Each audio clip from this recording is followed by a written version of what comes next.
ओम नमः शिवाय। कार्तिक मास में देवताओं का यजन पूजन समस्त भोगों को देने वाला, व्याधियों को हर लेने वाला तथा भूतों और ग्रहों को विनाश करने वाला है। कार्तिक मास के रविवार को भगवान सूर्य की पूजा करने और तेल तथा सूती वस्त्र देने से मनुष्यों के कोढ़ आदि रोगों का नाश होता है।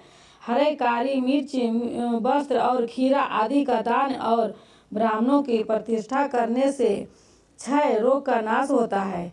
दीप और सरसों के दान से मिर्गी का रोग मिट जाता है। कृतिका नक्षत्र से युक्त सोमवार को किया हुआ शिव जी का पूजन मनुष्यों के महान दरिद्र को मिटाने वाला और संपूर्ण संपत्तियों को देने वाला है। घर की आवश्यक सामग्रियों के साथ गृह और क्षेत्र आदि का दान करने से भी उक्त फल की प्राप्ति होती है।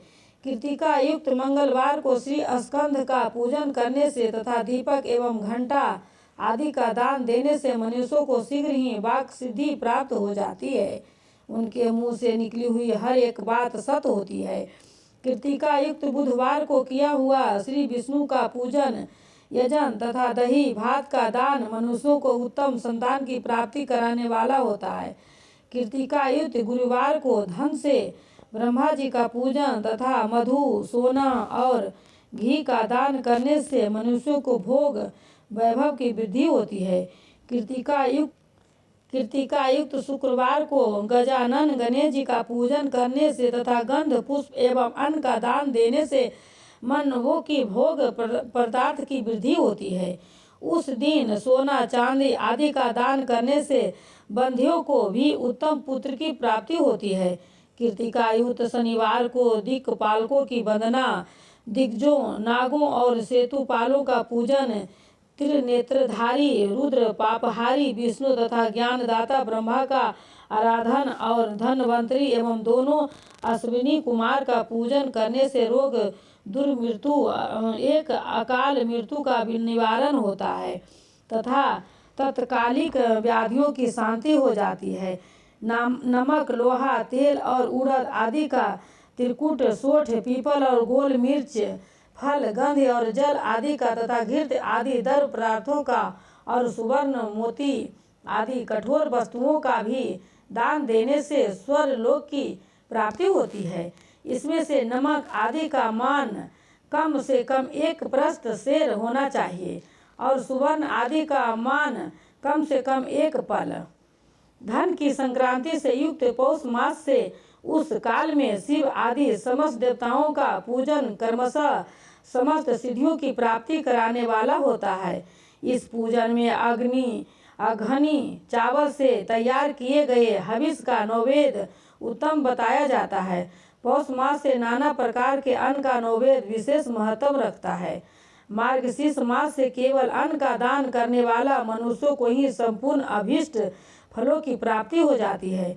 मार्गशीर्ष मास में अन्न का दान करने वाला मनुष्य के सारे पाप नष्ट हो जाते हैं।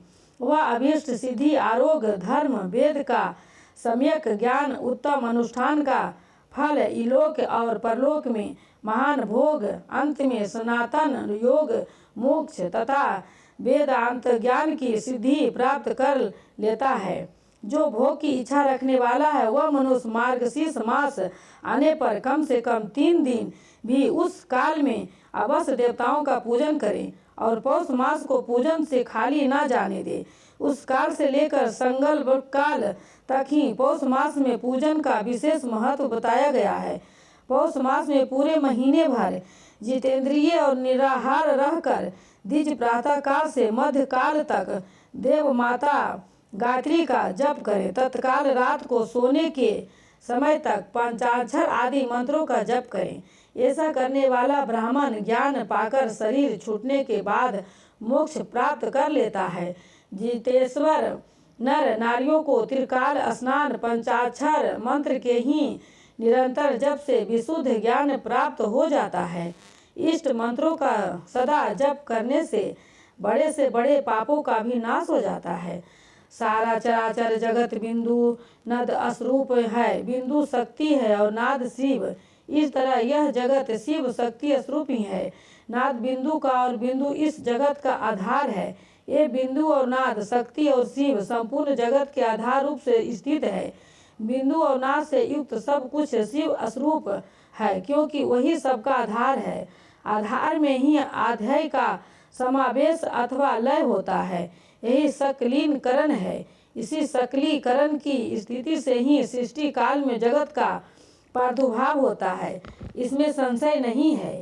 शिवलिंग बिंदु नाद स्वरूप है, अतः उसे जगत का कारण बताया जाता है। बिंदु देव है और नाद शिव, इस दोनों का संयुक्त रूप ही शिवलिंग कहलाता है। अतः जन्म के संकट से छुटकारा पाने के लिए शिवलिंग की पूजा करनी चाहिए। बिंदु रूपा देवी उमा माता है और नाद स्वरूप भगवान शिव पिता। इन माता पिता के पूज्य होने से परमानंद की ही प्राप्ति होती है। अतः परमानंद का लाभ लेने के लिए शिवलिंग का विशेष रूप से पूजन करें। देवी उमा जगत की माता है और भगवान शिव जगत के पिता। जो इसकी सेवा करता है उस पुत्र पर इन दोनों माता पिता की कृपा नित अधिक अधिक बढ़ती रहती है। वे पूज्य कर पर कृपा करके उसे अपना आंतरिक ऐश्वर्य प्रदान करते हैं। अतः मुनीश्वरों, आंतरिक आनंद की प्राप्ति के लिए शिवलिंग को माता पिता का स्वरूप मानकर उसकी पूजा करनी चाहिए। भार्ग शिव पुरुष रूप है और भार्गा शिव अथवा शक्ति प्रकृति कहलाती है। अव्यक्त आंतरिक अधिष्ठान रूप गर्भ को पुरुष कहते हैं और युक्त अतिरिक्त अधिष्ठान भूत गर्भ को प्रकृति। पुरुष आदि गर्भ है, वह प्रकृति रूप गर्भ से युक्त होने के कारण गर्भवान है, क्योंकि वही प्रकृति का जनक है। प्रकृति में जो पुरुष का संयोग होता है वही पुरुष से उसका प्रथम जन्म कहलाता है। अभिव्यक्ति प्रकृति से महत्वा के कारण से जो जगत का व्यक्त होता है, यही उस प्रकृति का द्वितीय जन्म कहलाता है। जीव पुरुष से ही बारंबार जन्म और मृत्यु को प्राप्त होता है। माया द्वारा अन्य रूप से प्रकट किया जाना ही उसका जन्म कहलाता है। जीव का शरीर जन्म काल से ही जीर्ण छह भाव विकारों से युक्त होने लगता है, इसलिए उसे जीव संज्ञा दी गई है। जो जन्म लेता है विविध पाशों द्वारा तनाव बंधन में पड़ता है, उसका नाम जीव है। जन्म और बंधन जीव शब्द का अर्थ ही है।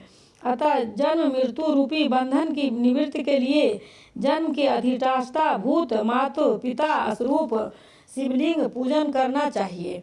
गाय का दूध, गाय का दही और गाय का ही घी, इन तीनों को पूजन के लिए शहद और शक्कर के साथ पृथक पृथक भी रखें और इन सबको मिलाकर सम्मिलित रूप से पंचमृत भी तैयार करें।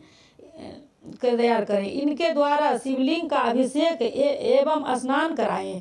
फिर गाय के दूध, दही, अन्न के मेले के से नैवेद्य तैयार करके प्रणव मंत्र के उच्चारण पूर्वक उसके भगवान शिव को अर्पित करें।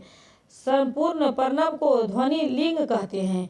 स्वयं भूव लिंग नंद स्वरूप